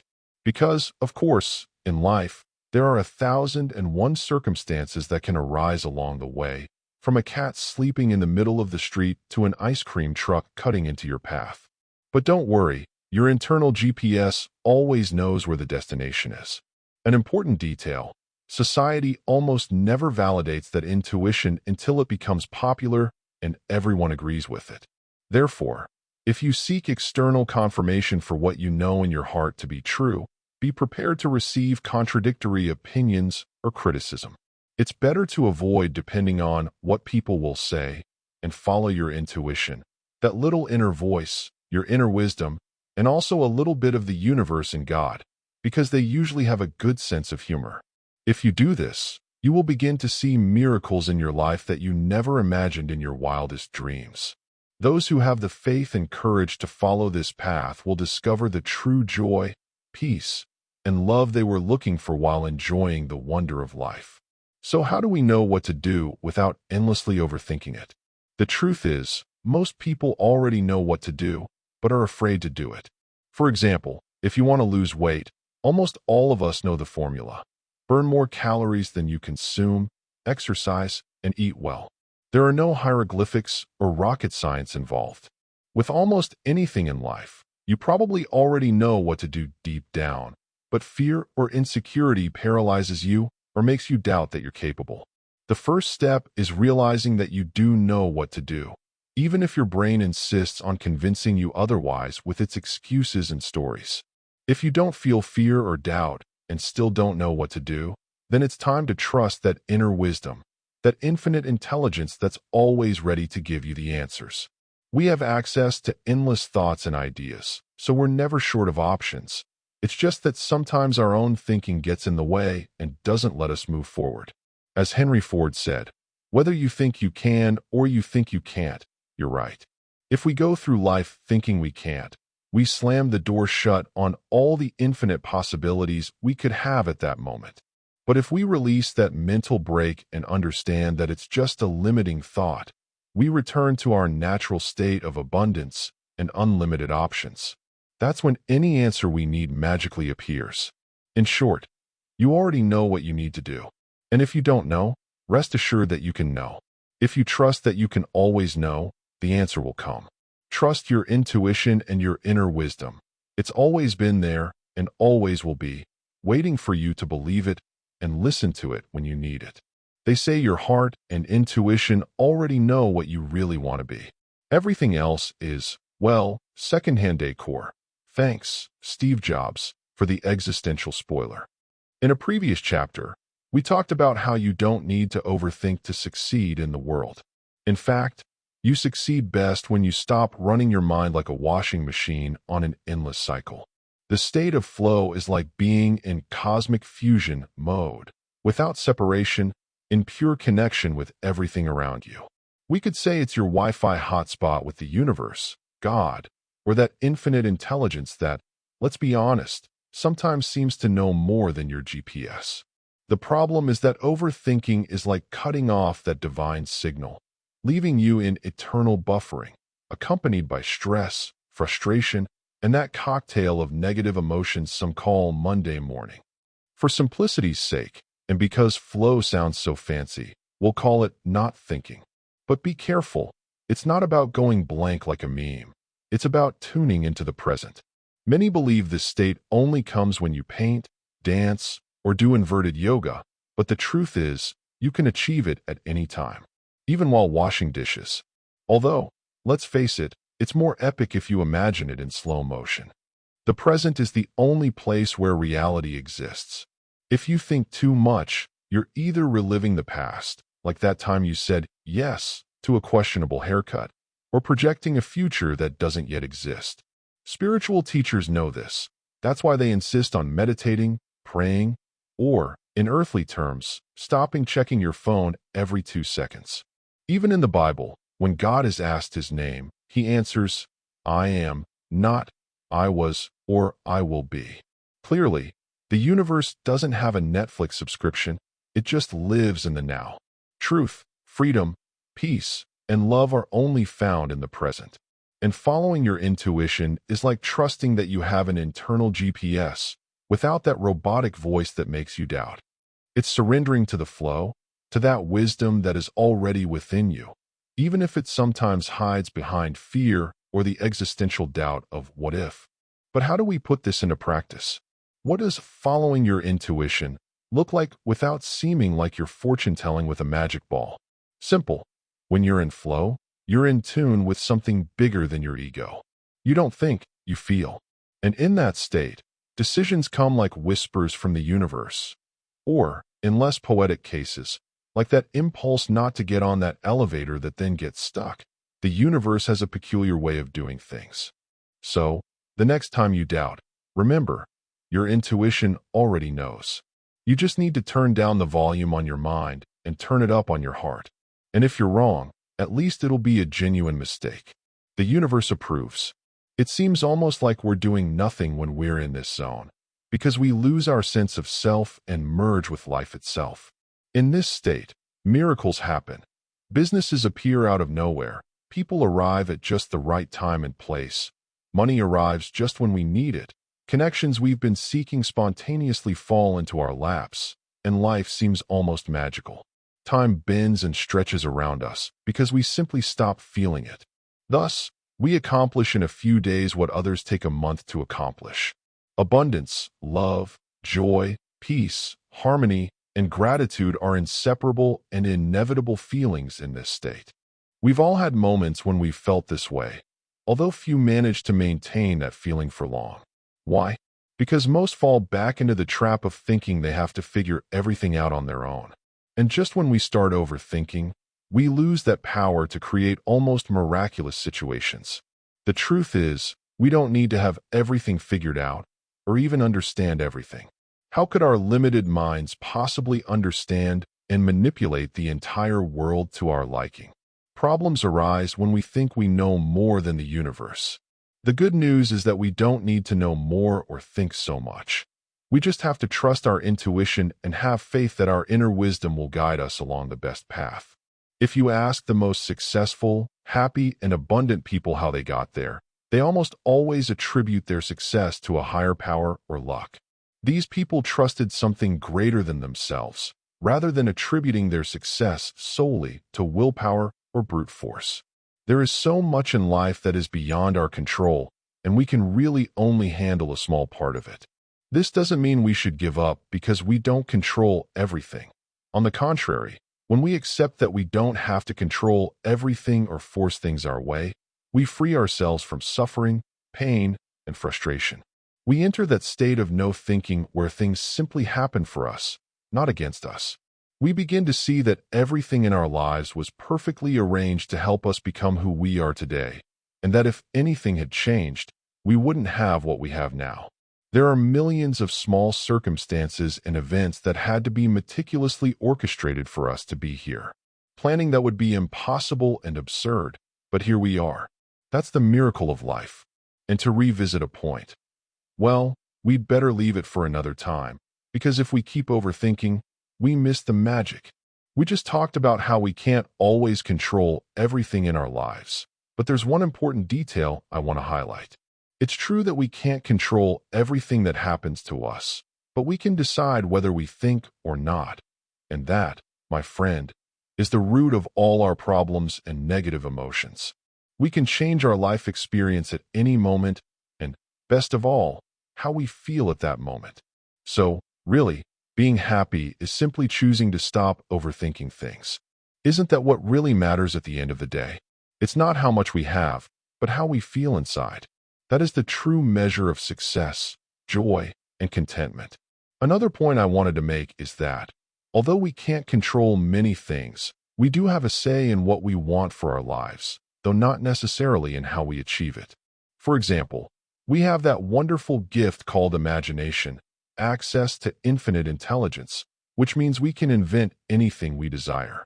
It's an incredible blessing, but the problem arises when we think we have to figure out the how to make it happen. This is where most people give up or continue to force themselves to do it, suffering every day to make things happen.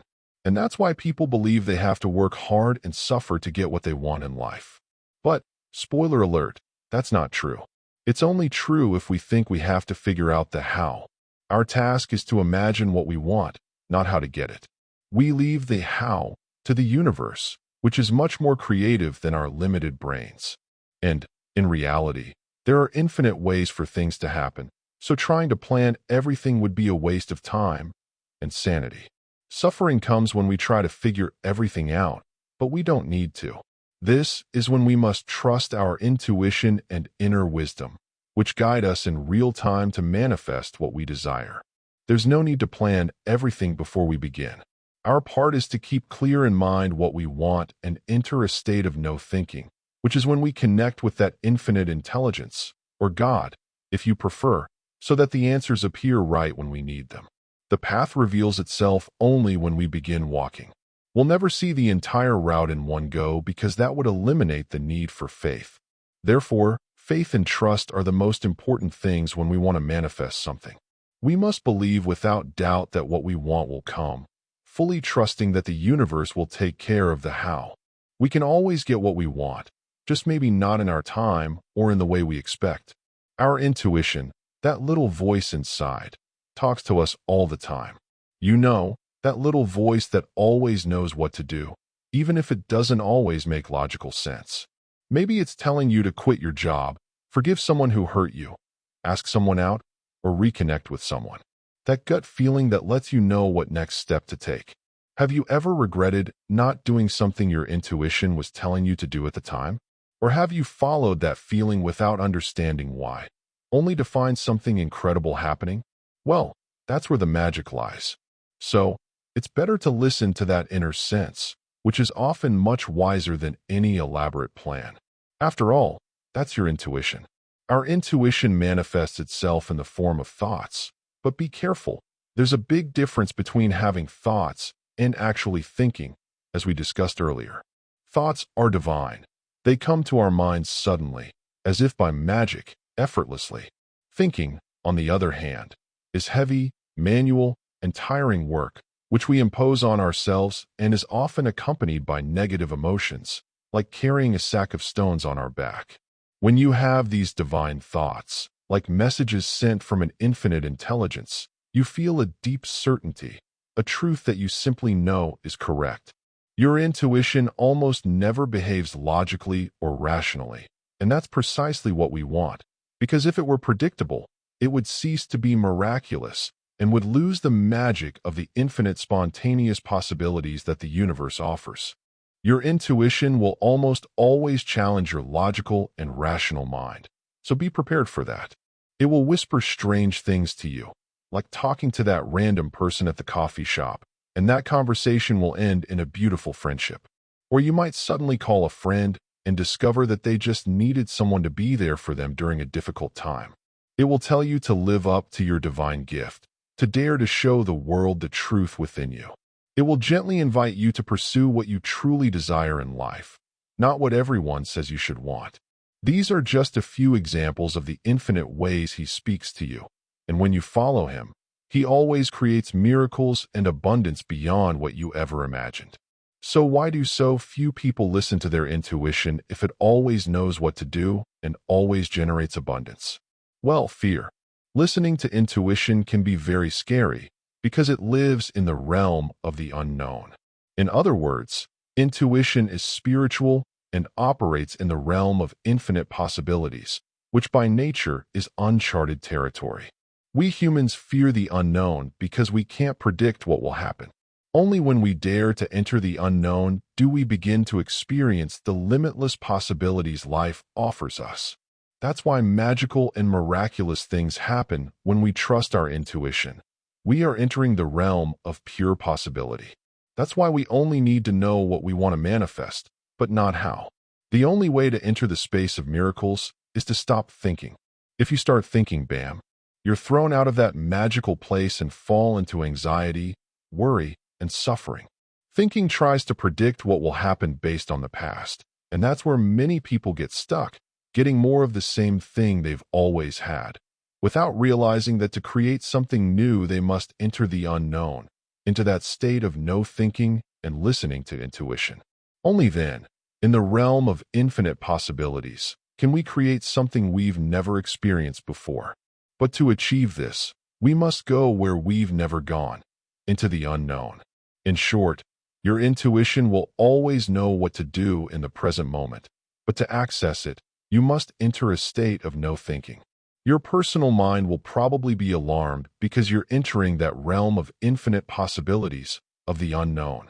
But if you remember that fear is merely a product of your thinking, those fearful thoughts will dissipate, and the courage necessary to follow your intuition will magically emerge. And that's when the miracles begin. Right now, what you really need is to trust the inner wisdom within you, that divine voice that guides you through life, even when you have no idea what's going to happen next. And that's where the grace, the adventure, and the joy lies, in the unknown. Because, let's face it, the unknown is the only way to manifest that thing you so desperately desire and don't yet have. If you want something different, you'll have to do things you've never done before. When you let yourself be guided by intuition, fear doesn't just accompany you every step of the way. Fear only appears when your mind becomes obsessed with it. As soon as you recognize that fear and understand that it's merely a product of your thoughts, the illusion dissipates, and you return to that place of peace, joy, and pure love. That's the space you want to stay in, because it's where those positive feelings are generated, which are the key to attracting everything you can imagine for yourself. Today I decide to make room for miracles. It doesn't matter if the miracle is big or small. What truly matters is how much space you create for it to enter. I'll tell you a story I love. There once was a very wise Zen master, so wise that people traveled from faraway places just to receive his advice. One day, a scholar arrived who wanted to learn about Zen. But, alas, the scholar was so full of his own opinions and knowledge that he kept interrupting the master with his stories, without really listening. The master, in all his calmness, suggested we have some tea. As he poured, he filled the scholar's cup until it overflowed, falling onto the table, the floor, and even the visitor's robes. The scholar, annoyed, exclaimed, "Stop, the cup is already full, can't you see that?" The master smiled and said, "You are like this cup, so full of ideas that nothing else will fit. Come back when your cup is empty." It's curious how much can be written about nothingness, isn't it? That nothingness is space, the great void from which, according to quantum physics, the entire universe arises. That's why the great spiritual masters call it the great nothing.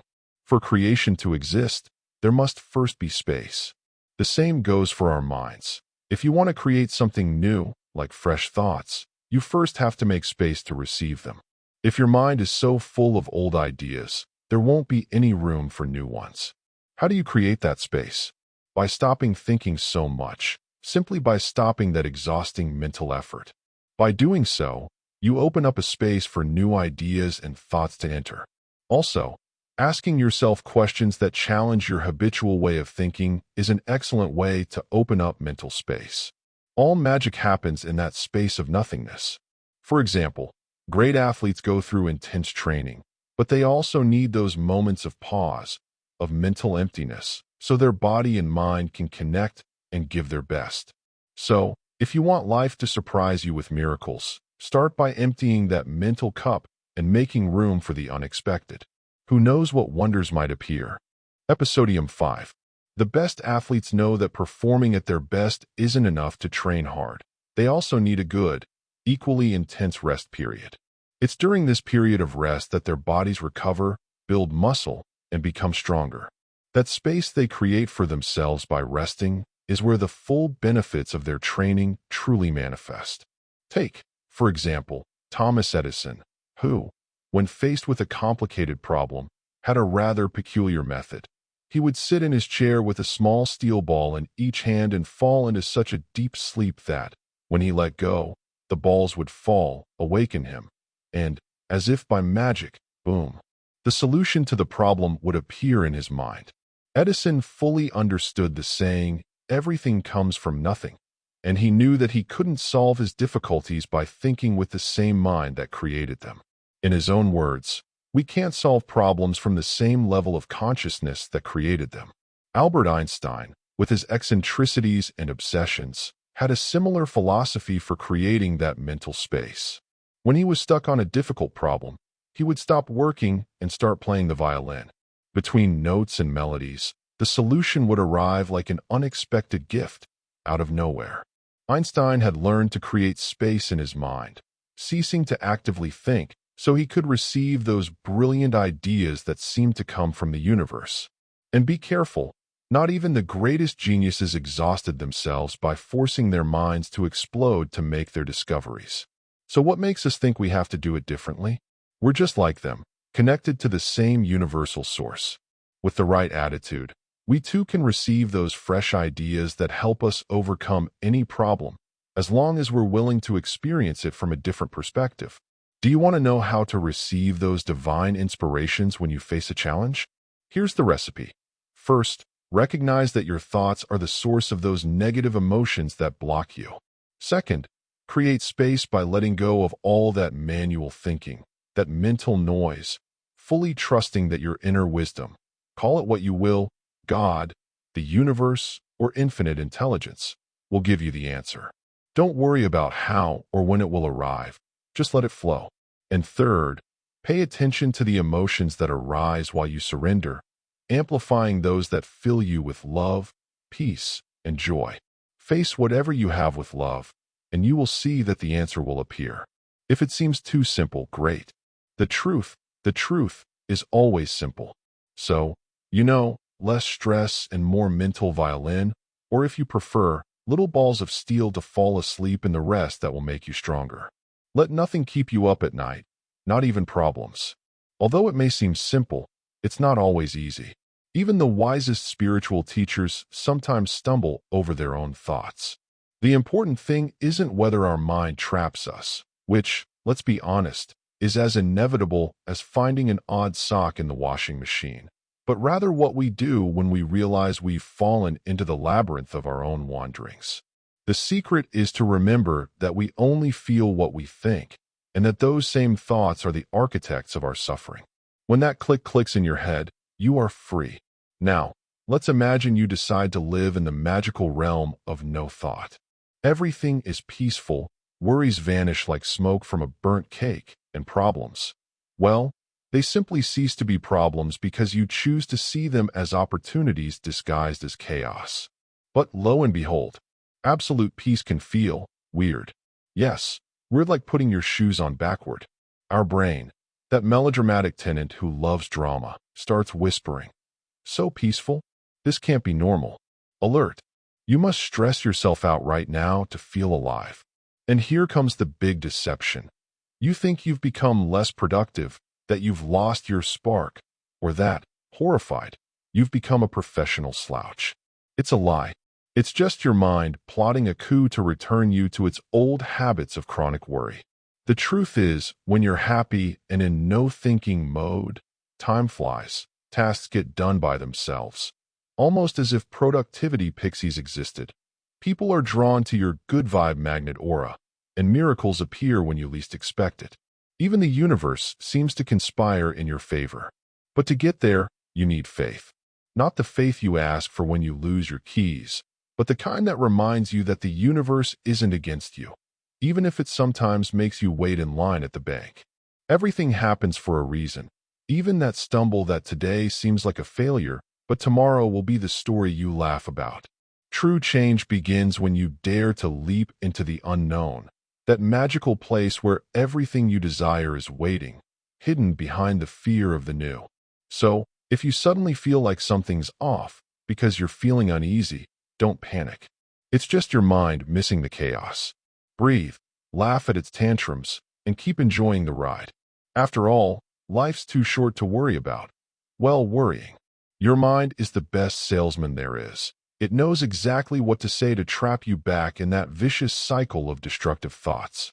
Right at that instant, you have the choice to trust the unknown and remain in that feeling of happiness, peace, and love, or return to old patterns of familiar pain and psychological suffering.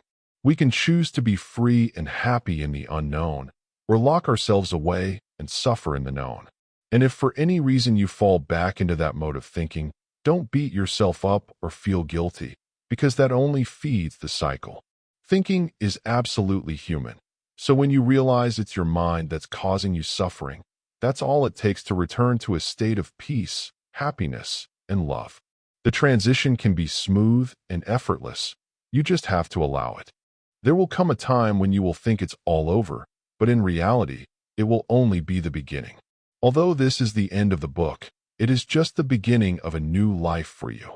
You are only a thought away from the peace, love, and joy that come from a state of clear awareness. Remember this and hold it in your heart, for it is all the hope you need when life gets difficult. At the beginning, I promised you that you would not be the same person after reading this, and if you did so with an open and willing mind, you have already received many insights that have completely changed your outlook on life. Because of this, you are not the same as before. When you discover something new, you cannot uncover it. Once your awareness expands, it does not contract again. You may sometimes forget and rethink, causing suffering. But as soon as you remember, you realize that you are the ever-expanding awareness of life itself, and you find love, peace, and joy in the present. If all of this seems too simple and you think it can't be everything, it's just your mind trying to make you think again. The truth is simple and always will be. Anything that complicates or convolutes things only takes you further away from the truth. The truth is not something you think, but something you know and feel deep within your soul. Listen to that inner wisdom that knows everything and let it guide your life. We are happiest when we listen to our soul. The world will continue to try to convince you that you are not enough, that you are lacking something, or that you don't have everything you desire. People will bombard you with opinions, judgments, and advice, but remember that they too are trapped in their own stories, with no ill intent.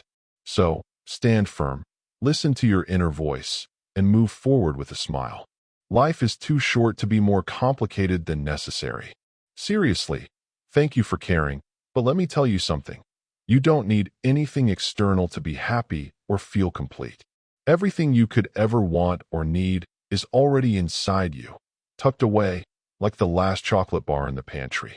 You are all the love, joy, peace, and contentment you've ever sought.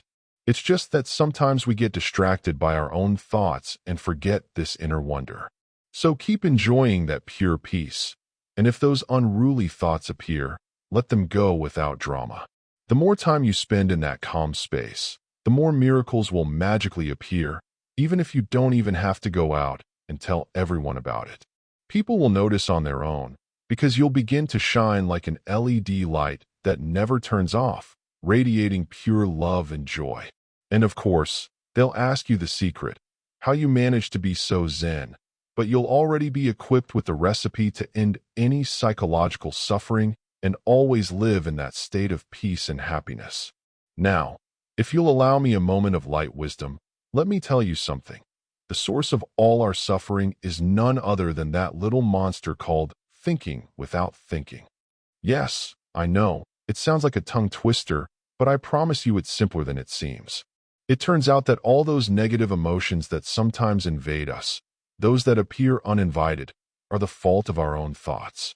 Everything, absolutely everything, can be traced back to thought. The good thing is that when we grasp this connection, solving problems becomes as easy as opening a bag of chips, but without finishing them all, of course. When we understand that what we think is what generates how we feel, we can release those thoughts like balloons at a children's party and return to our natural state, that perfect blend of peace, love, and joy that's built into us from the factory. By letting go of those crazy thoughts, we make room for positive emotions to emerge and shine on their own, like when you crack your best joke at a gathering and everyone laughs. The curious thing is that we don't live in reality, but in our perception of it, and that perception is created by our mind through thinking. But be careful, thinking is not an effect of what we experience, but its cause. The thoughts that float around in our heads aren't proven facts. They're just ideas, and they only have power over us if we give them permission. So, to leave suffering behind, we just have to stop believing those rebellious thoughts. Our feelings are like an internal GPS that tells us whether we're understanding something or whether we need to fine-tune our antenna to better capture the truth. They're an invitation to delve deeper, not a punishment. When we're in flow, meaning without overthinking, there's no separation between us and the universe, or from life itself. But when we overthink, It's as if we put on an invisible helmet that isolates us from the rest. Oh, and a fun fact. Thinking is a verb. That is, an action that requires effort and sometimes makes us suffer. But thoughts are like nouns that come to us from divine discharges. No, I'm not crazy. It's just that the universe sends us ideas all the time. It's just that sometimes we prefer to listen to the internal noise that screams danger. The mind thinks because it's a survival mechanism. It wants us to be safe, but it doesn't always want us to be happy or fulfilled. In fact, thinking can be the worst enemy of our happiness because it generates emotions that hold us back and keep us from what we really want to do. If you want to receive brilliant ideas, creativity, and knowledge that go beyond your usual experience, you simply have to decide to listen to the infinite intelligence within our reach. This universal source is always ready to give us its best advice, as long as we let it speak to us, instead of listening only to our limited brain. The mind is energy, the energy that permeates everything and from which we are all made. That energy vibrates with feelings like love, peace, joy, and connection, and it's where we return when we stop thinking and relax. It's our natural state. When we let go of the annoying habit of overthinking, we open the door to new ideas and discoveries, even if we've never had them before. The more we trust our intuition and this infinite intelligence, the easier it will be to receive these brilliant ideas that are always there, waiting to be heard. Peace, love, joy, and all positive emotions are our default state as humans. Only when we let our brains go into storm mode do we move away from that state.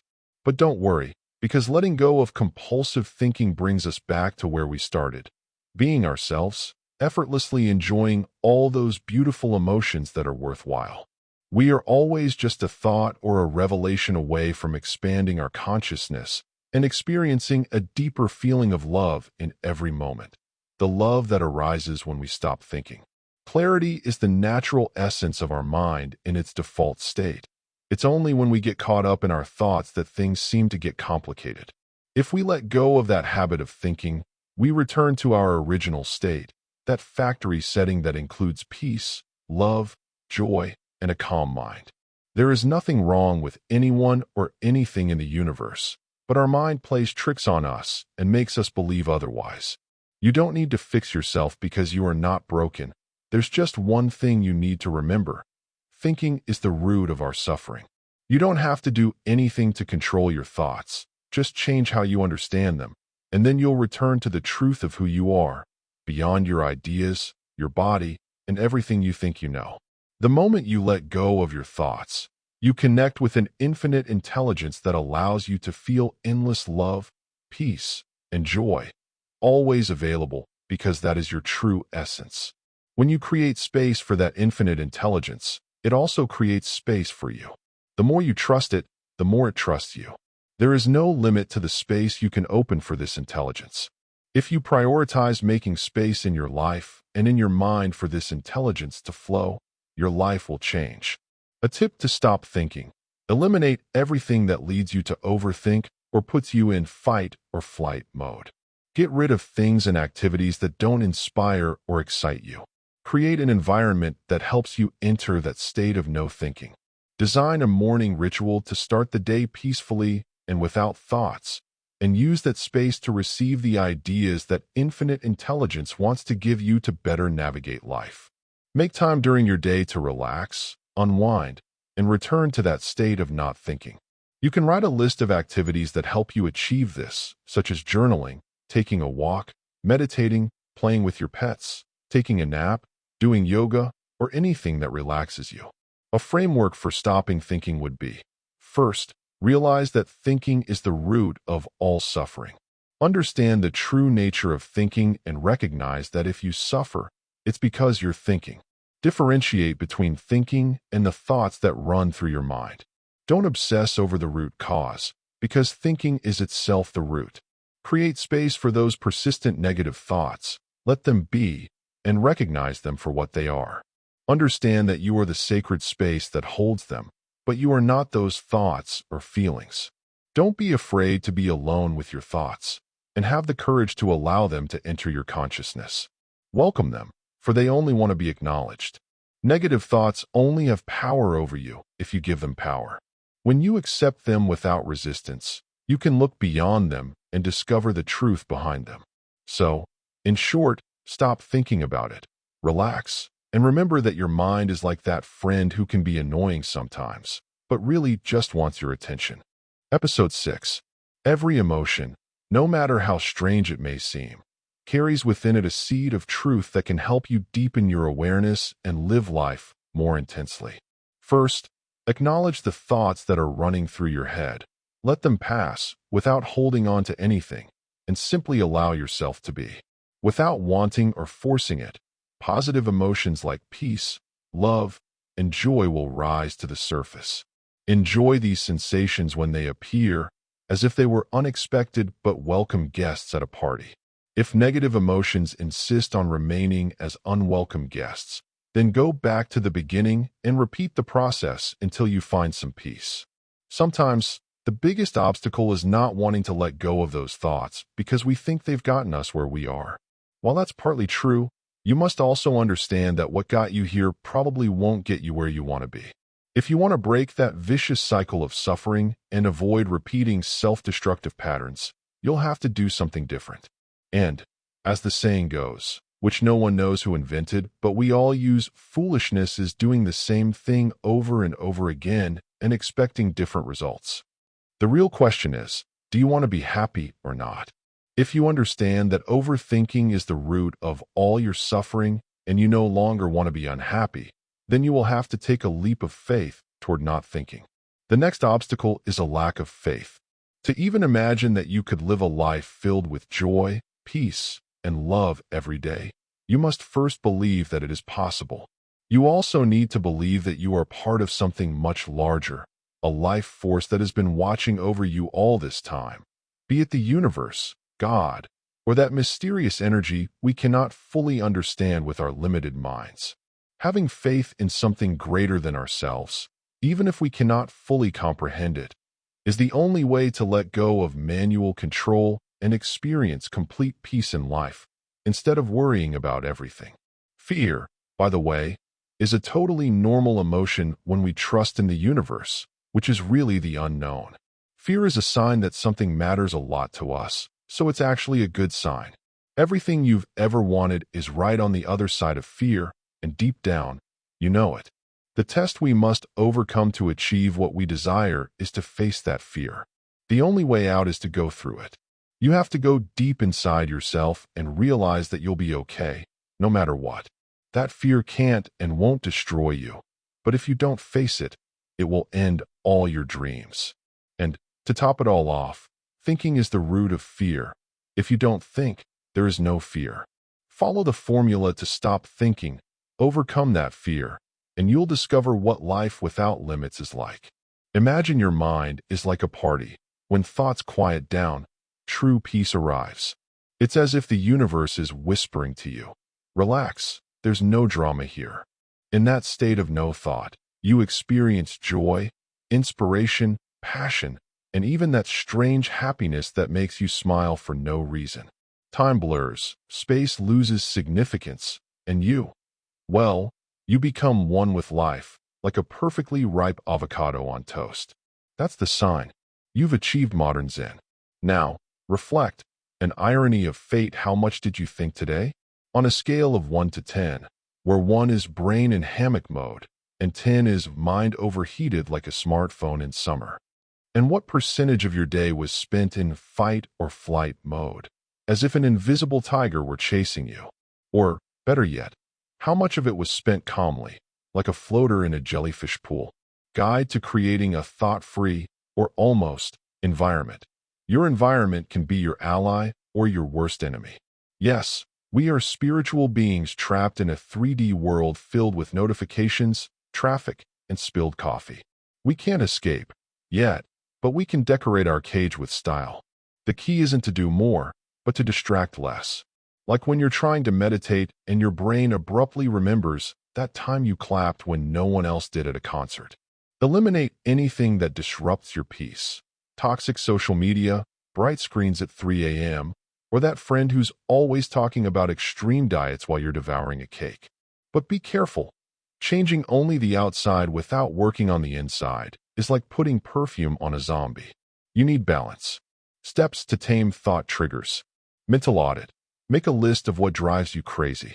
If your intuition says, "This is upsetting me," listen to it. Unless it's your mother-in-law, in which case diplomacy is key. What puts you in survival mode? Work email? Political memes? Write it all down, like your personal drama diary. Organize the chaos. Categorize your enemies. Are they food, your third coffee of the day, your environment, a stressful office, or your digital world, that family WhatsApp group? Label them, like a zoo of stressors. Prioritize. From "this drives me crazy" to "this just bothers me a little." Prioritize, like Marie Kondo sorting through your emotions. Action, not distraction. Eliminate the biggest saboteurs. Twitter at the top of the ranking? Uninstall it. Street noise? Buy earplugs or learn to hum opera. Small changes, big wins. In the end, it's about creating a life where peace isn't a luxury, but your default state. Or at least, where intrusive thoughts don't ruin your ice cream in your pajamas moment. Namaste, or whatever you say when you're feeling zen. Imagine you want to create an environment where your mind can take a vacation without causing more stress than it already has.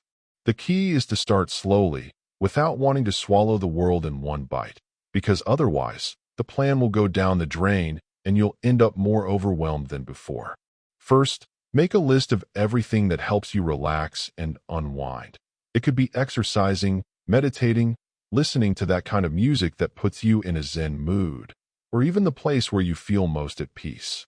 Then, organize those things into categories, such as what you eat to feel energized and calm, what elements of your physical environment make you feel connected to yourself, what digital things on your phone or computer help you maintain that calm, and what kind of content you consume that uplifts you rather than brings you down. Next, organize each category from what helps you the most to what helps you the least, and choose just a few to start putting into practice. Don't go crazy trying to do everything at once. The idea is to keep it manageable, and little by little, you'll notice the difference.